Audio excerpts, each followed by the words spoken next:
Hello students. In the last video we saw personal pronouns. In this video we'll talk about or we'll study another types of pronouns. After personal pronouns, the next type is demonstratives. Now demonstratives means, in short, to show. Means there are some pronouns which are used to show the nouns for which they stand. Those pronouns are this, these, that, and those. These are in pairs. See the difference? This and these. It's a pair. Only difference is this is singular, these is plural.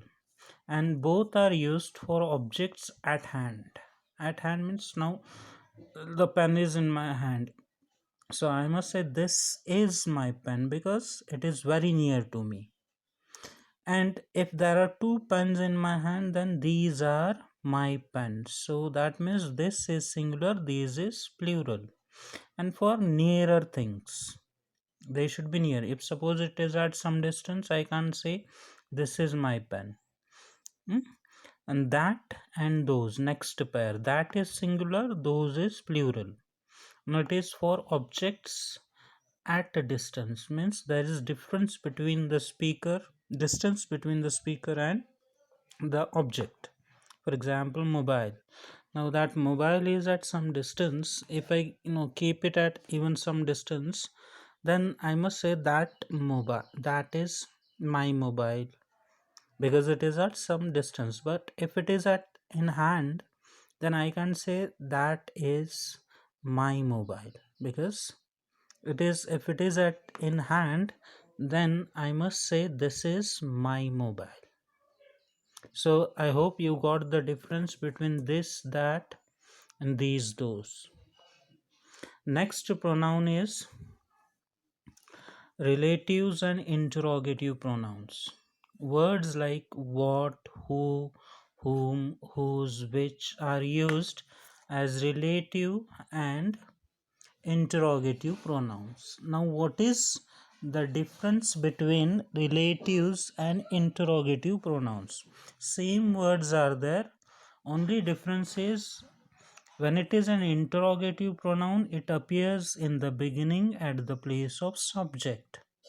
See here, who stole your pen, and it is used for asking question. And when it is relative pronoun, it appears in the middle, same WH word, and it relates the previous noun. Now see here, he is the boy who stole my pen. Now who is not used for asking question here. Who means it shows the previous boy. Means who is the word here standing for the noun the boy. And pronouns are those words which stand for nouns. So who here is a relative pronoun, and here it is an interrogative pronoun. So using relative pronoun you can join two different sentences. For example, he is the boy and he stole my pen. Now these are two separate sentences you joined using who. Look at the next example. He is the man whose car was stolen. I can separate this sentence into two sentences. For example, he is the man and his car was stolen, second sentence. And these two sentences are joined using whose, because it shows possession, which you already studied in your 6th and 7th class.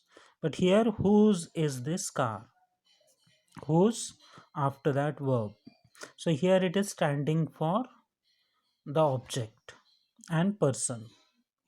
So it is a pronoun here, and here it is a relative pronoun standing for the car and the man. Only difference is here it is interrogative because it is used to ask question. One more difference between pronouns and adjectives is that when same words are used as pronouns, you can see verb immediately after those words. But if you say this book is mine, then this will not be a pronoun, it will be an adjective, because after a pronoun you cannot find a noun, and if there is a noun then that word is not at all an adjective. For example, that house, then that will not be a pronoun, it will be an adjective. So all these words are adjectives at the same time, but you have to check if a noun is coming immediately after those words, then that will not be a pronoun. Next is indefinite pronoun. Indefinite means unknown, which is not fixed. So words like one, someone, somebody, anyone, nothing, none, all, few, little, they are indefinite pronouns when they stand for person. Now see here example, someone came here. Someone means, can we say something, fixed about that person, that who that person might be? No, we cannot say, because it stands for unknown person. So someone means unknown, indefinite, and it is standing for person, so it is indefinite pronoun. He did nothing. Nothing is standing for some work, but we cannot specify or we cannot talk about that work, or we don't know about that work, so it is indefinite pronoun. One has to follow the rules. In this situation everyone has to follow the rule. So one here stands for persons, so it is indefinite person, but that person is not known, so indefinite pronoun. Next type is distributive pronouns. Distribute, what is the meaning of distribute? Something that distributes, distribution. So pronouns which distribute the nouns for which they stand. Pronouns stand for nouns, and when those nouns are distributed, then those pronouns are called distributive pronouns. So words like each, either, neither are distributives. Now see here example, both options are good. Either will do for us. Either means any one of them. So either stands for options. So it is a distributive pronoun because it distributes between the two options. Both options are not good, neither will do for us. Neither means not one of them. Either means one of them.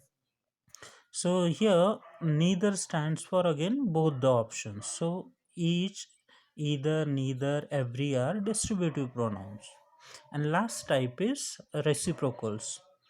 Reciprocals, already you studied this concept in maths. Those pronouns are each other and one another. Reciprocal means inverse. So when action reverts from subject to object, object to subject. Now look at this, Ram and Sham help each other. So action reverts here means Ram helps Sham, and at the same time Sham helps Ram. So in this way, give and take happens, and when this give and take happens, we use reciprocals for those nouns.